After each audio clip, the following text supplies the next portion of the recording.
Oi, pessoal, bem-vindo e bem-vinda. Eu sou o Evandro Cini e esse é o Item Mais da CNN.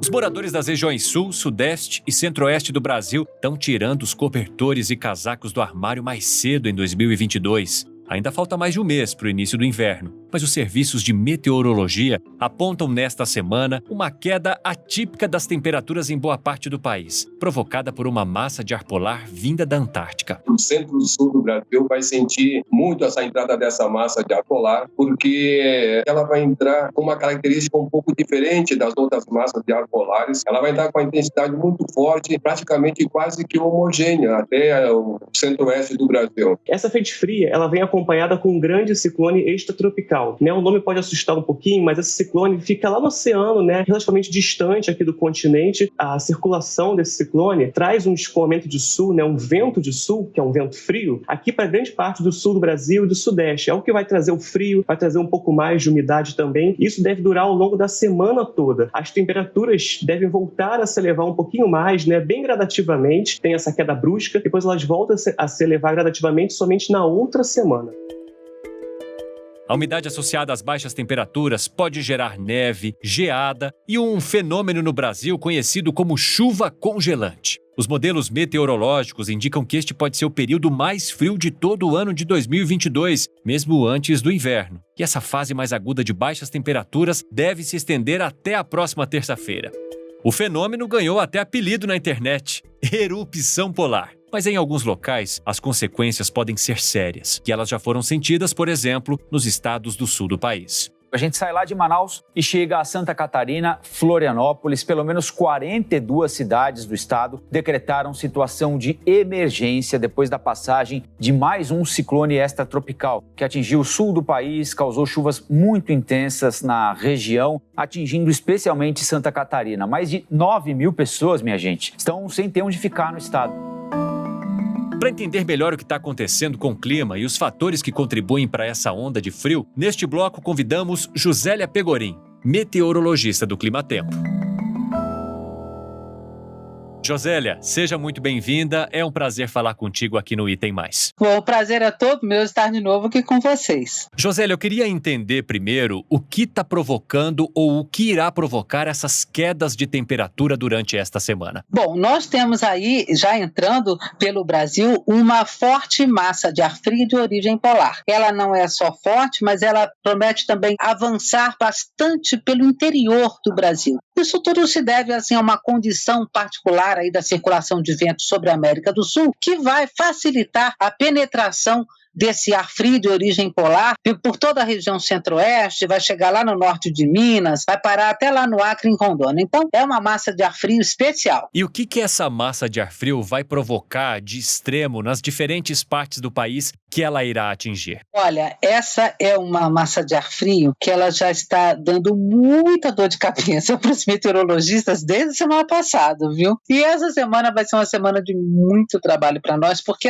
você pode ter, por exemplo, a ocorrência de neve, tá? A entrada desse ar gelado em cima do sul, junto com muita umidade, por causa de um ciclone, pode gerar neve nas serras gaúcha e catarinense e até em algumas áreas do sul do Paraná. E, ao mesmo tempo, o ar frio e seco, de origem polar, pode provocar geada em Mato Grosso do Sul, no interior de São Paulo, no sul de Minas, no Triângulo Mineiro, em áreas de Goiás. Por exemplo, não é comum a gente ter geada em áreas de Goiás e no Triângulo Mineiro. Temperaturas abaixo dos 10 graus lá na região de Brasília. Para maio, ela vai ser uma massa de ar frio especialmente forte no centro-oeste e também em algumas áreas da região sudeste. E você acredita que essa massa de ar frio possa trazer as temperaturas mais baixas do ano, Josélia? Olha, do que nós estamos vendo até agora, possivelmente ela vai ser a mais fria do ano até agora, em praticamente todo o sudeste e o centro-oeste do país e em parte da região sul. Ainda há uma dúvida no sul do Brasil, porque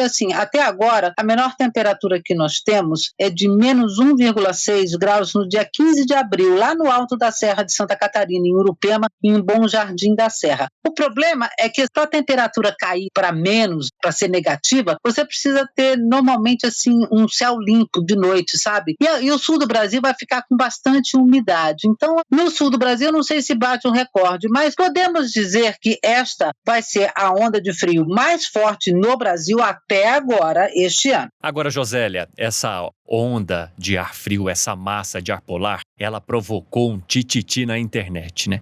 Muita gente criou até um termo que eu não tinha ouvido falar ainda: erupção polar.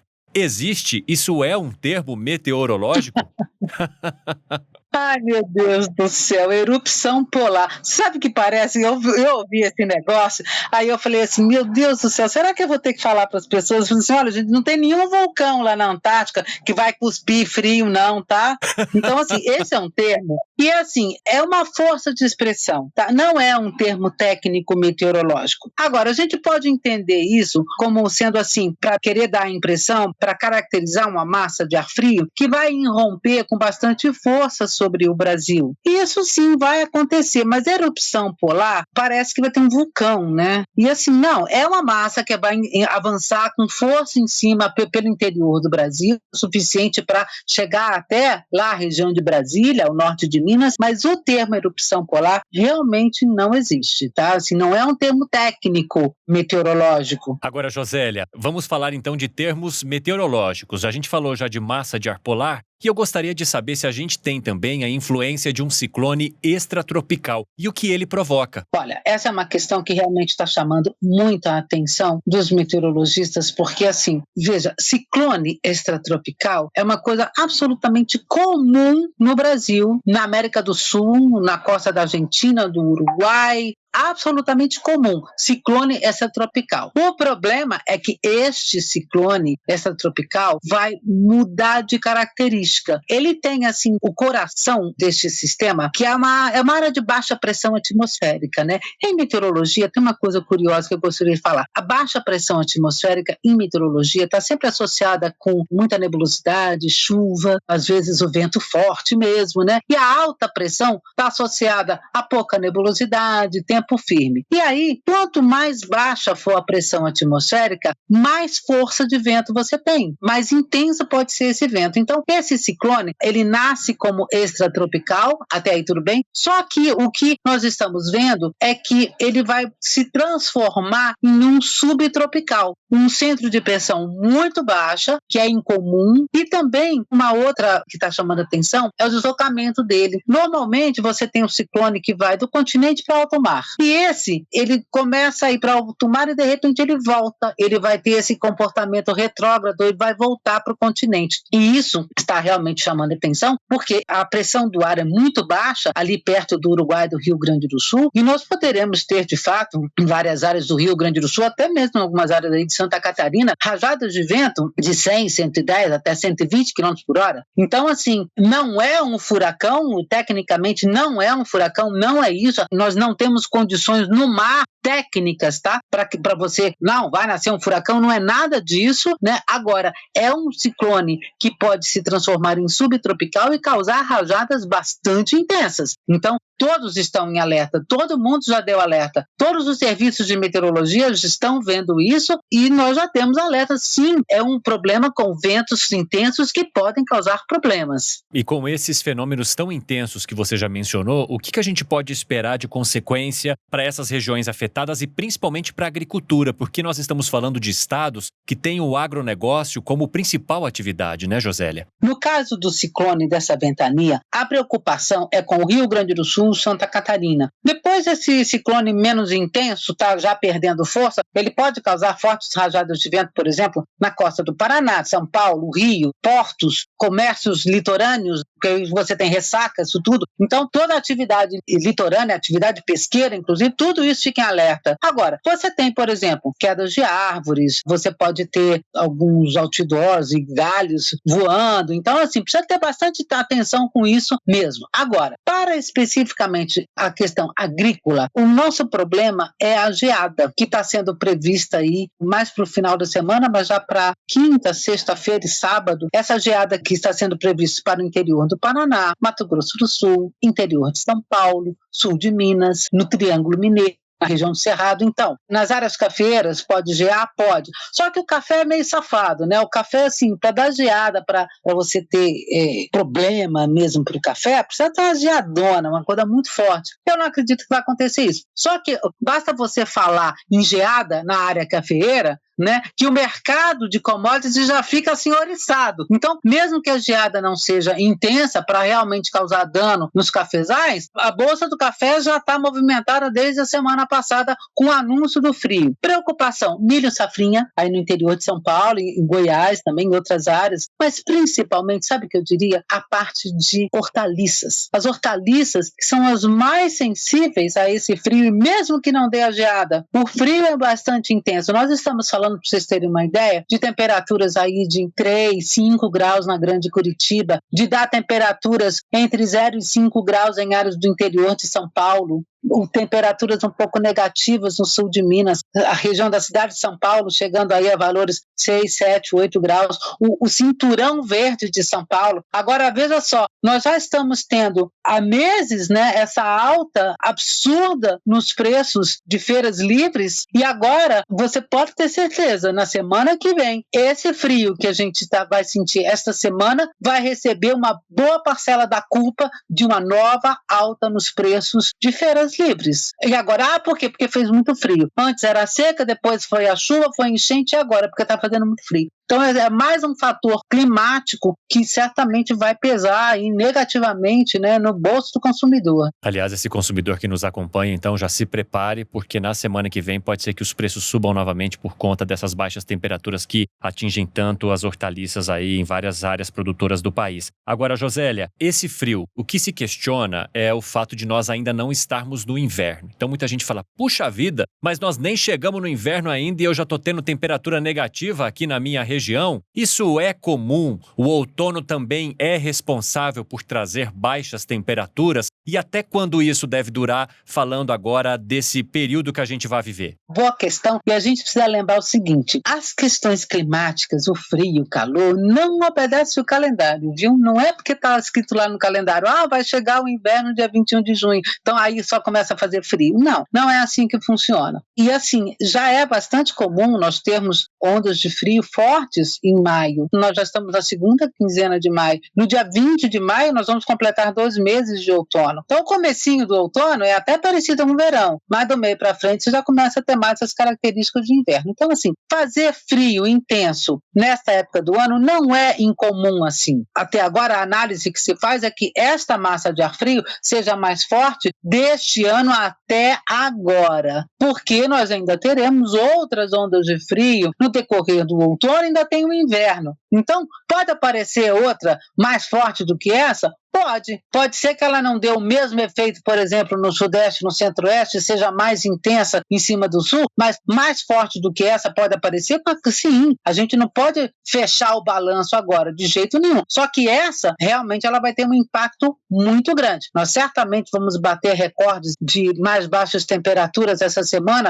provavelmente em todas as capitais do Sul, em todas as capitais do Sudeste, em todas as capitais do Centro-Oeste. Até quando vai esse frio? Então, essa massa de ar frio, ela vai ao longo de toda essa semana, até pelo menos aí o próximo domingo, nós ainda vamos ter influência deste ar frio em cima do Brasil. E tem uma coisinha muito curiosa que eu gostaria de comentar, que a gente falou daquele ciclone e tal, que é um ciclone perigoso, e acontece que justamente este ciclone, né, além de provocar a ventania, de injetar umidade no sul para dar neve, a presença desse ciclone forma como se fosse assim um paredão, impedindo que esse ar frio saia do Brasil. Então, é por causa, inclusive, da presença desse ciclone, que vai passar também aí vários dias na costa sul do Brasil, que ele vai represar o ar frio lá em cima, pelo interior do Brasil. Ele vai forçar a manter esse ar frio em cima do Brasil. Só quando esse ciclone for embora, mais lá para o final da semana, que aí o ar frio, opa, agora eu já posso sair, agora eu já posso ir para o oceano. Então, é uma situação meteorológica bastante interessante, complicada, preocupante, por causa do frio extremo, por causa da ventania, da geada, da neve. Nós vamos ter aí problemas com moradores moradores de rua, que vão enfrentar temperaturas muito baixas. Mas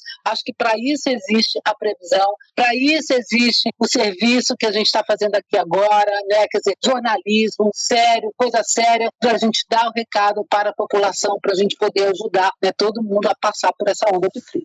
Josélia Pegorim, que é meteorologista do Climatempo, se eu pudesse, passaria o dia todo falando de meteorologia com você, mas o nosso tempo está chegando ao fim e eu agradeço muito a sua contribuição, viu? Um abraço para você. Olha, bom frio para todos, foi um prazer, viu? Sempre que precisar a gente volta a conversar.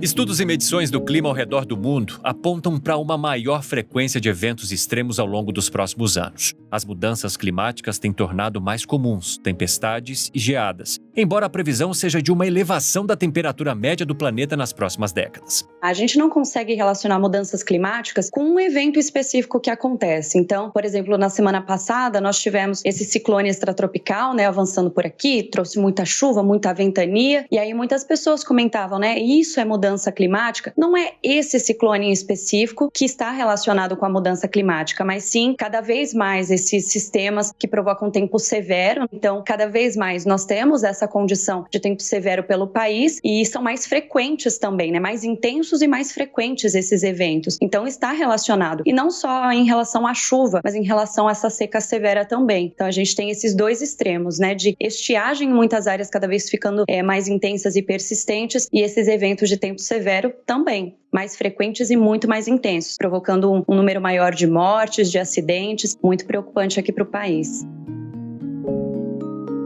De acordo com os últimos relatórios do painel intergovernamental sobre mudanças climáticas, uma pessoa que viver até o ano de 2100 presenciará pelo menos 4 vezes mais eventos extremos do que nos dias atuais. É isso mesmo, o número pode ser maior se o planeta continuar esquentando.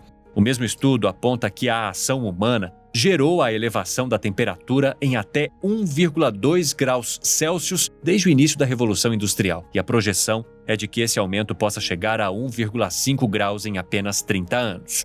Neste segundo bloco, nós vamos falar sobre mudanças climáticas e eventos meteorológicos extremos. E para isso, o convidado é Humberto Barbosa, professor do Instituto de Ciências Atmosféricas da Universidade Federal de Alagoas.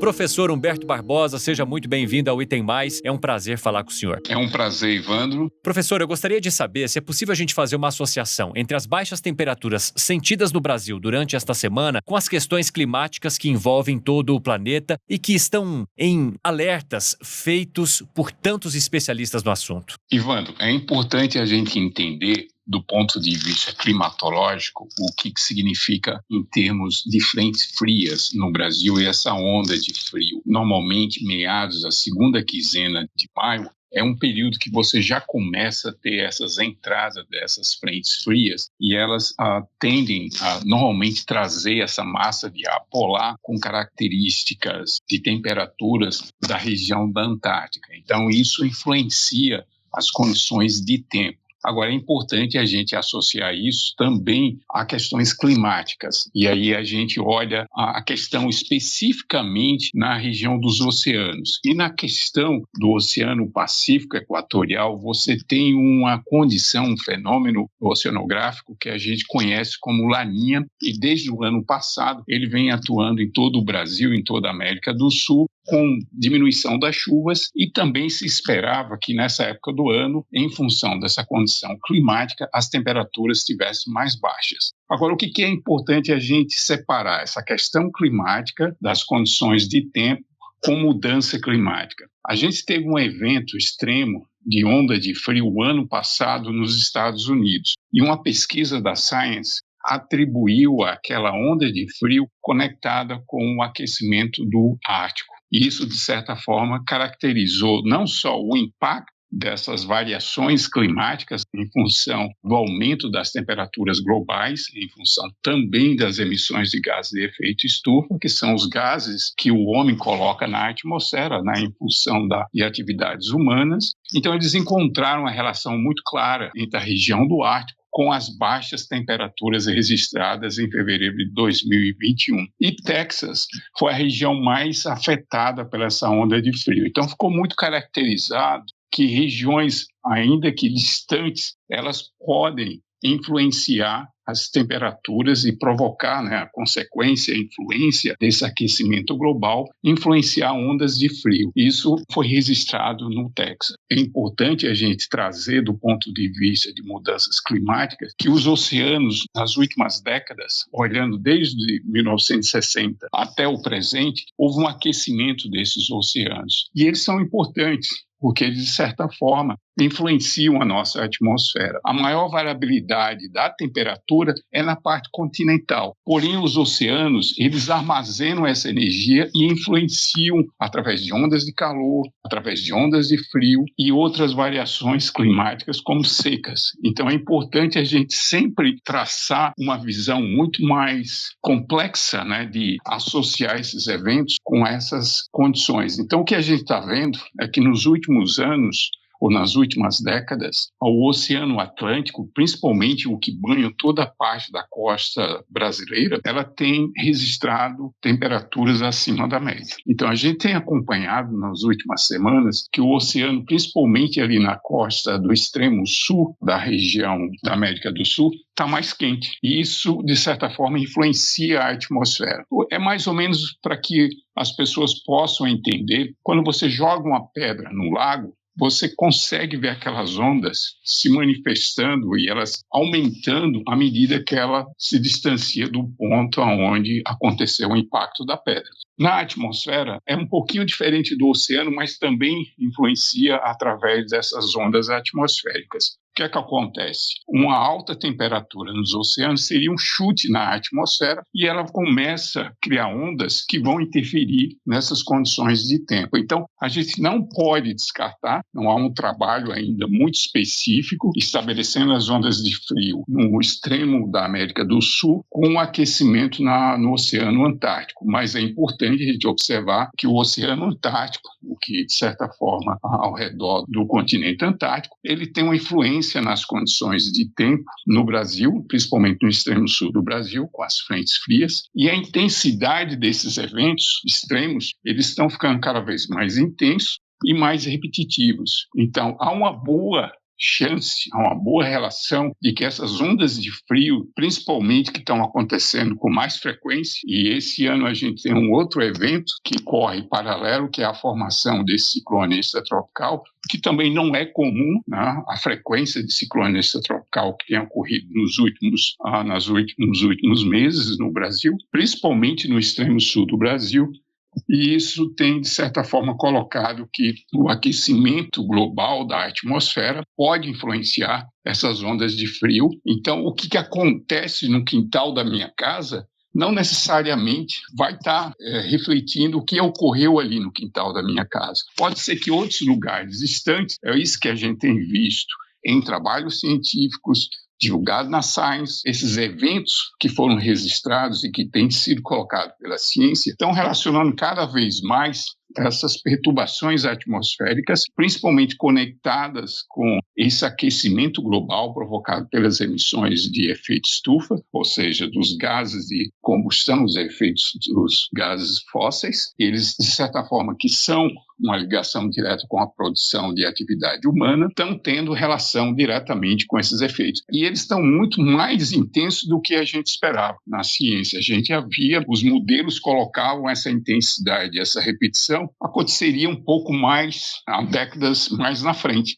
E, de fato, a gente está vendo que os eventos climáticos extremos estão cada vez mais intensos, com mais frequência, e há uma relação de efeitos, ou seja, causa e consequência, não necessariamente relacionado com a área específica, mas com áreas remotas, principalmente regiões do Ártico, têm influenciado essas condições de eventos climáticos. E é uma relação muito clara que a atmosfera ela precisa de aumento de temperatura e umidade, e isso influencia as condições de tempo. Então, o que a gente está vendo, o que a gente vai esperar mais, o que vai acontecer, é que essas ondas de frio e calor, elas vão continuar sendo mais frequentes e com mais intensidade. Professor, a gente tem também um relatório do painel intergovernamental sobre mudanças climáticas que concluiu que muitas consequências do impacto da ação do homem no meio ambiente são irreversíveis. E a gente teve agora também um levantamento feito pelo Instituto Nacional de Pesquisas Espaciais, o INPE, que apontou, desde 2016, um recorde de desmatamento na Amazônia Legal para o mês de abril. Esse desmatamento ultrapassou os 1.000 quilômetros quadrados, segundo esse levantamento feito pelo INPE. De que forma que a destruição da natureza, o desmatamento que é tão denunciado aqui no país, aqui no Brasil, pode fazer com que esses impactos sejam cada vez mais frequentes e principalmente perigosos, não só para aquela região, mas para todo o país? À medida que o planeta ele vai se aquecendo,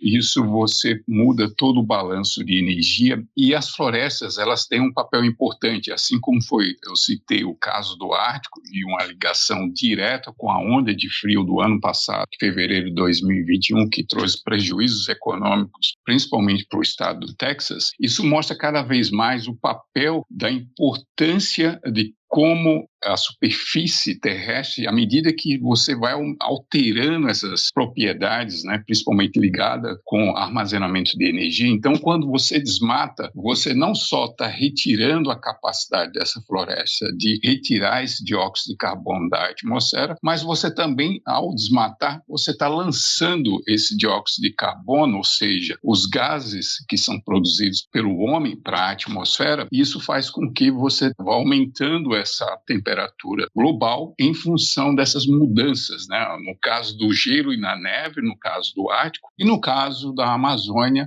o desflorestamento. Isso tudo afeta no balanço de energia e umidade e, consequentemente, você aumentando essa temperatura, você tem reflexos, né, do ponto de vista de eventos extremos, ou seja, diminuição, possivelmente a gente já está vendo isso, diminuição das chuvas na região sudeste, você está vendo muito mais efeitos de ondas de calor e secas generalizadas, principalmente na região extremo sul do Brasil. Então, são fenômenos climáticos que estão muito ligados com essa condição da superfície, e essa mudança dessa superfície, seja ela provocada principalmente pelos gases de efeito estufa, mas também diretamente pelo desmatamento. O que joga à luz outra questão também das florestas. A gente sempre entendeu que o papel das florestas, no papel de armazenamento de dióxido de carbono, estava muito ligado a dois processos: ao processo de fotossíntese e o processo de crescimento celular da vegetação. São dois fatores, a fotossíntese e a expansão celular, que aumenta essa capacidade da floresta a retirar dióxido de carbono da atmosfera. Porém, esse estudo jogou luz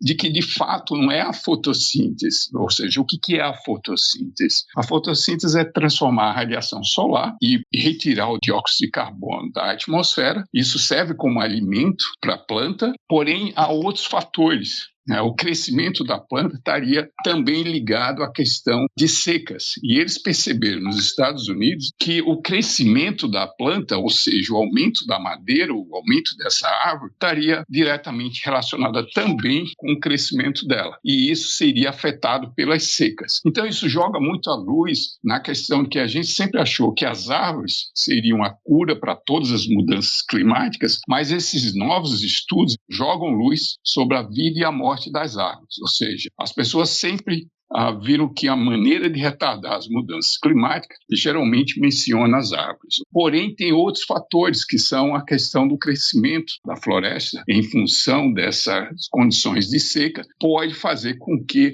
a fotossíntese não seja o principal processo de crescimento da floresta. E sim, as secas estariam também afetando nesse processo. E por que isso é importante? Por duas questões. Primeiro, essa questão de você ter o crescimento e a morte da floresta associado com essas questões de fotossíntese e de crescimento celular, ou seja, o aumento da madeira. O que a gente achava de benefício do dióxido de carbono para o crescimento, eles já não são tão grandes quanto as pessoas pensavam. E o risco do estresse climático, nesse caso a seca, e que de certa forma está ligado com as questões de incêndios florestais, ao aumento de insetos, as secas, entre outros, ela começa a ter uma presença muito maior do que as pessoas antecipavam. E isso tem uma enorme implicação para o uso da floresta como compensações de carbono, ou seja, os protocolos e mercados de compensação de carbono normalmente estavam muito ligados com a compreensão científica atualizada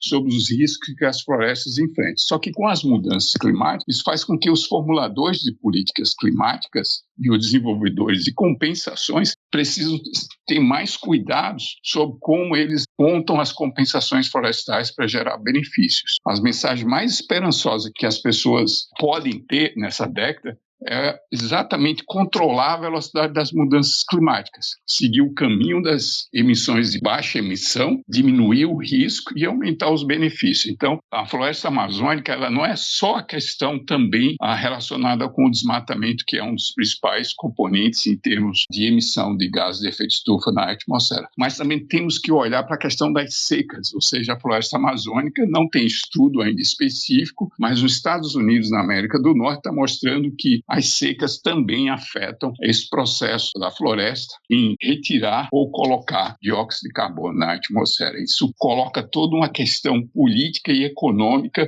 das compensações de carbono, do mercado de compensações de carbono, no sentido de que as florestas não é só o processo de fotossíntese, mas também da questão da divisão celular, ou seja, o aumento da madeira vai depender também se as secas foram mais intensas, os incêndios florestais, isso tudo vai impactar de como a gente vê a floresta no sentido de compensação de carbono. E professor, para a gente finalizar essas mudanças que o senhor nos mencionou, todos esses impactos que o senhor mencionou, quais consequências esses impactos podem trazer para aquilo que o homem produz, para a agricultura, para a pecuária, para a questão também florestal de espécies de animais e plantas que hoje a gente tem na natureza? Qual é a consequência para todos, inclusive também para aqueles que estão nas cidades, nas metrópoles, nas capitais do país? Primeiro que a gente tem que começar a necessidade de desenvolver melhores estratégias para gerenciar esses riscos climáticos extremos, né? A gente precisa ter isso como política pública.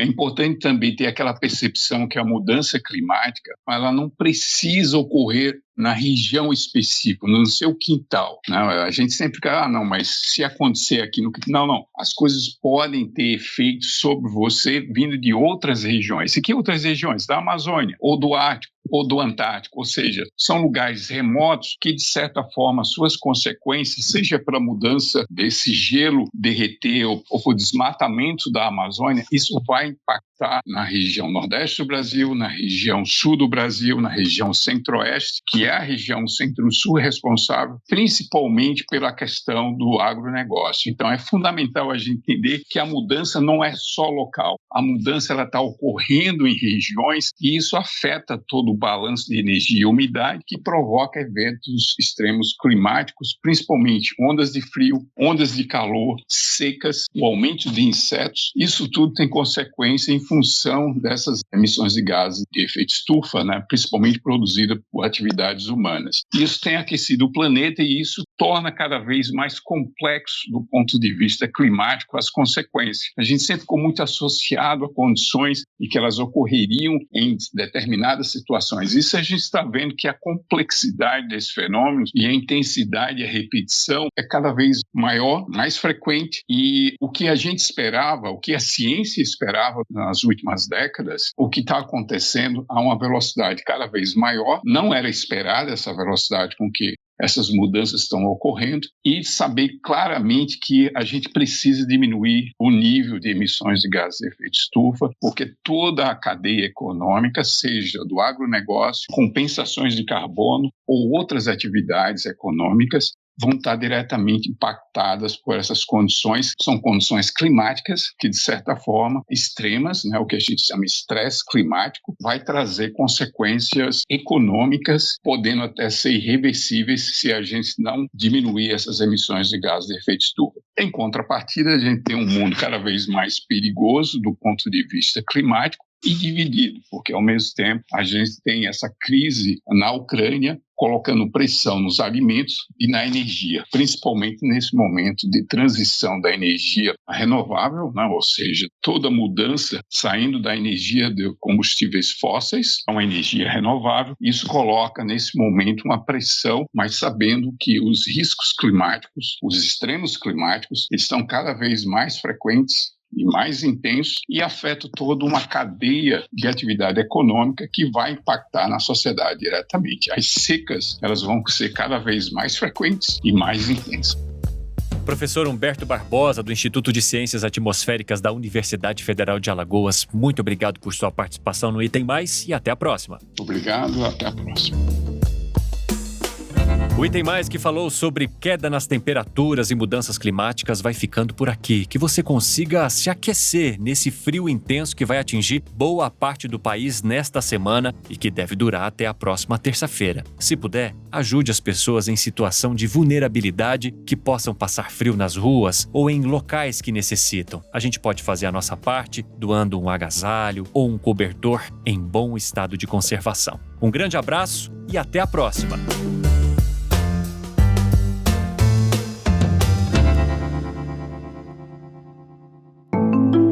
Este podcast foi apresentado por mim, Evandro Cini, e produzido pela Maremoto para a CNN Brasil. Roteiro e pesquisa, Lucas Scherer. Pauta e produção, Danilo Santana. Edição e sonorização, Murilo Lourenço. Coordenação geral, da Paula Weinberg e do Felipe Gomes. Coordenação de produto, da Verônica Schneider. E a coordenação editorial é do Diego Toledo. Você também pode ouvir o Item Mais no site da CNN Brasil e aproveite para conhecer os nossos outros programas em áudio. Acesse cnnbrasil.com.br/podcasts.